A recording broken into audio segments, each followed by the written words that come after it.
अछि हम Republic Odisha channel को आओ मिलिबेनी एमिति करोना जोद्धा।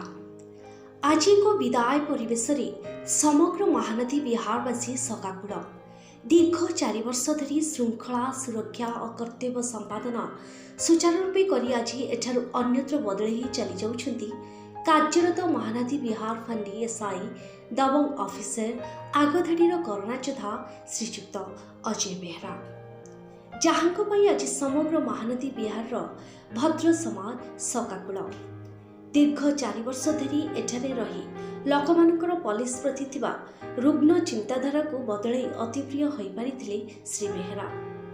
साधारण जनतांक सुविधा हो अबा कहार असुविधा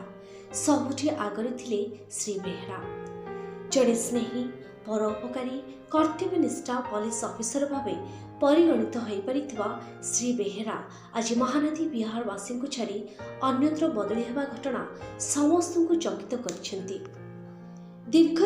धरी सुशासन चलाउथिबा श्री बेहरा साधारण बेस प्रशंसा भाजन होइथिबा बेले महामारी समय 2 दिन असहाय लोकंक पाखरे पहुंची एक समाजसेवीर मध्य परिचय सृष्टि करिपारथिले, किंतु पुलिस चाकरीर नियम को सम्मान जणाई श्री बेहरा को विदाय सम्मान जणाइछंती Mahanadi Bihar development association.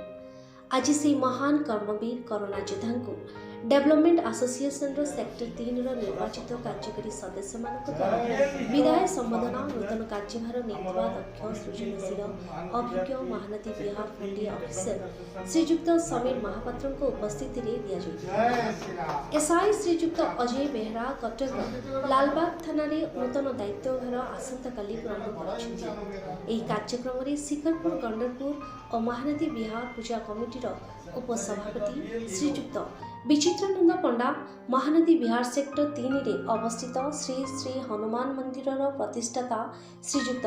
Pradeep Mahanti, sector 3 अवस्थित जगन्नाथ बजार कमिटीर संपादक श्री बरदा प्रसाद नायक, एमडीए वरिष्ठ कार्यकारी सदस्य रामप्रसाद गर्दी, डॉक्टर अवंती दास महापात्र और समाजसेवी संजय कुमार जेना प्रमुख उपस्थित थिले। कटकरू आशुतोष जेना रिपोर्ट, रिपब्लिक ओडिशा।